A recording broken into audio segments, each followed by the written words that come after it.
औरंगाबाद की महाराष्ट्र की संस्कृति है, तहज़ीब है कि हम भी कोई त्यौहार जब मनाते हैं तो सब साथ में मिलकर मनाते हैं।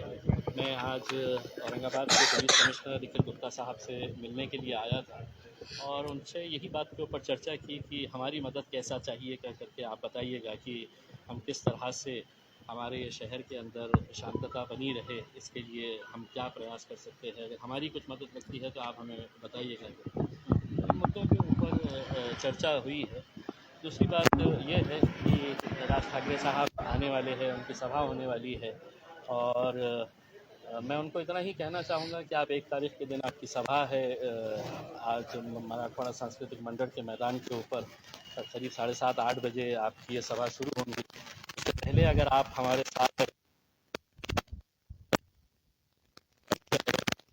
अगर हम इफ्तार करें तो मेरे हिसाब से एक बहुत अच्छा संदेश जाएगा। रमज़ान एक ऐसा महीना होता है कि जहाँ पर मुसलमान साल भर 2 साल जो कोरोना की वजह से तरीके से मना नहीं सके है, कारोबार बराबर से हो नहीं सका है। आज बहुत सारे दुकानदारों ने माल भर कर रखा हुआ है और वो किसी एक जाति के नहीं है, सभी जाति लोग है। तो ऐसे लोगों को अपने कारोबार की फ़िक्र है कि क्या होगा करके। तो मैं औरंगाबाद के ज़िले की जनता को ये आश्वासन देना चाहता हूँ कि हम सभी लोग मिलकर अगर चाहे तो ये शहर की जो एक परंपरा है वो हम साथ में आगे भी उसको लेकर जा सकते हैं। ये सही बात 9% लोग जो है वो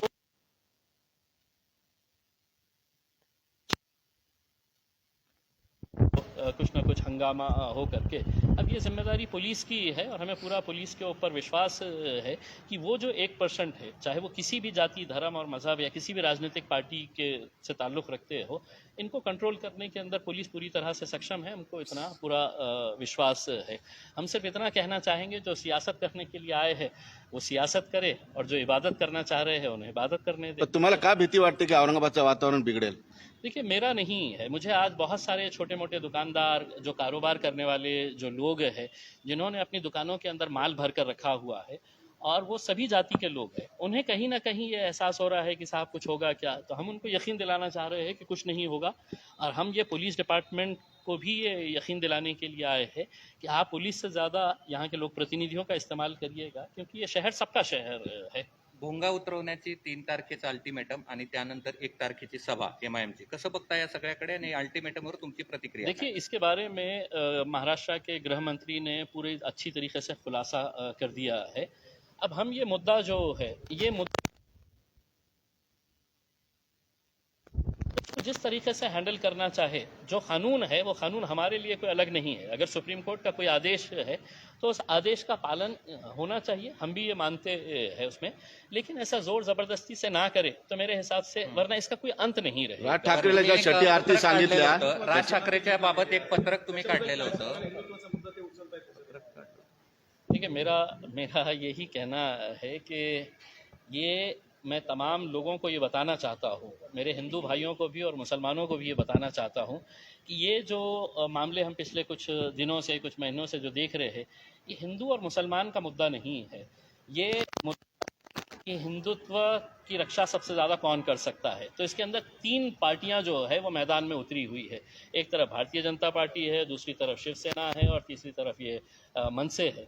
अब ये तीनों के अंदर ये होड़ लगी हुई है कि सबसे ज़्यादा हिंदुओं की रक्षा करने वाला, हिंदुत्व को सबसे ज़्यादा मानने वाला, हिंदुत्व के लिए लड़ने वाला कौन सी जमात है। तो ये तीनों के अंदर आपस में कंपटीशन है और जब मैदान के अंदर उतरे हैं तो इन्हें एक सॉफ्ट पंचिंग बैग चाहिए, एक सॉफ्ट पंचिंग बैग चाहिए कि जिसको है तो वो पंच करते रहे, और वो पंचिंग बैग जो है वो तीनों के लिए है तो मुसलमान है हो जाए करके। तो कहीं पर भी कोई चिंता नहीं। हाँ, चिंता कुछ दुकानदारों को ज़रूर है, कुछ कारोबारी करने वालों को ज़रूर है कि जिनको ऐसा लगता है कि साहब 3 साल के बाद है तो मेरा धंधा अब पनप रहा है, और रमज़ान के आखिरी के जो दिन होते हैं के अंदर है तो पूरा कारोबार है तो बढ़ता है, लोग उस वक्त में ही खरीदने के लिए जाते हैं, तो उन्हें वो चिंता सता रही है। लेकिन उनको भी हम आश्वासन देते हैं कि ऐसा कोई आपको घबराने की ज़रूरत नहीं है। औरंगाबाद की संस्कृति, औरंगाबाद की तहजीब को हम आगे इसी तरह से करते हैं। देखिए, मैं आपके ज़रिए उनको कहना चाह रहा हूँ कि हमारा मज़हब भी ये कहता है, हमारी तहजीब भी ये कहती है कि वो हमारे मेहमान है। अगर वो आ रहे हैं यहाँ पर तो आप सभा में जाने से पहले हमें बताइएगा कि हम सब साथ में मिलकर है, तो आप स्टेज पर जाकर आपको जो बोलना है आप बोलिएगा उसमें, लेकिन हम दुश्मन नहीं है। आपकी अलग राजनीतिक पार्टी का एजेंडा है, हमारी अलग राजनीतिक पार्टी का, दूसरों की राजनीतिक पार्टी का अपना अपना एक एजेंडा है उसके अंदर। तो आपके जरिए मैं आपको ये दावत दे रहा हूँ कि आप आइए, हमारे साथ इफ्तार करिएगा, उसमें हम सब साथ में मिलकर करते हैं। नाही त्यांच्या बदललेल्या अजेंड्यानुसार कोणाला काही वाटतंय, पोलीस इतका फौज फाटा लावतोय, वातावरण बिघडत कसं चाललंय बघितलं आणि काय म्हणजे काही तर देखिए, ये तो पुलिस ही अच्छी तरह से, देखिए ये पुलिस ही अच्छी तरह से बता सकती है कि उनके पास कुछ इंटेलिजेंस इनपुट्स है क्या नहीं। मेरे पास ऐसा कुछ भी नहीं है। मैं तो पुलिस डिपार्टमेंट को, पुलिस कमिश्नर को सिर्फ ये विश्वास दिलाने के लिए आया था कि देखिए साहब, पहले भी ये होता रहा है, जब भी इलेक्शंस आते हैं हर राजनीतिक पार्टी अपने अपने एजेंडा के हिसाब से मैदान के अंदर उतरती है। अब हो सकता है कि इनके जाने के बाद कोई और आएगा, उनको भी हम दावत देंगे, आइए साहब बैठें करके उसमें, लेकिन ये है कि सबकी ये जिम्मेदारी है कि हम सब ने इस तरह से इस शहर के अंदर जो एक भाईचारगी का माहौल है, एकता का माहौल है, उसको खराब नहीं होने देना चाहिए। हमारी सबकी जिम्मेदारी है। राजकारणासाठी औरंगाबाद हे सेंटर होतंय का, तसा करण्याचा प्रयत्न केला जातोय का? कारण औरंगाबाद इथून सुरुवात करतो आहे आणि आता सुद्धा असं सांगितलं जातं की शिवसेना ज्यावेळेस 20-30 वर्षापूर्वी सुरू केली होती तिथं मंदिर सुरू करताय हिंदुत्व मोठं करण्यासाठी।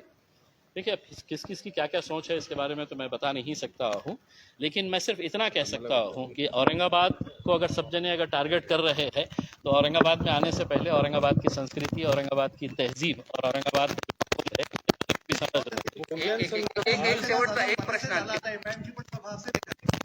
जब भी हमारी सभा, कभी भी किसी दूसरे धर्म के ऊपर हम कभी भी है तो उंगली नहीं उठाएंगे, उनके बारे में ये नहीं बोलेंगे। ठीक है, हमारे मतभेद हो सकते हैं, राजनीतिक मतभेद हो सकते हैं, हम भारतीय जनता पार्टी के पॉलिटिकल डिफरेंसेस का हम बता सकते हैं, हम शिवसेना के खिलाफ है तो हम बोल सकते हैं, लेकिन हम धर्म के खिलाफ कभी नहीं बोलते हैं। ये आपको हम ओपन चैलेंज करके बता रहे हैं कि हमने कभी भी हमारी सभाओं के अंदर हम किसी जात और धर्म के ऊपर हमने ये नहीं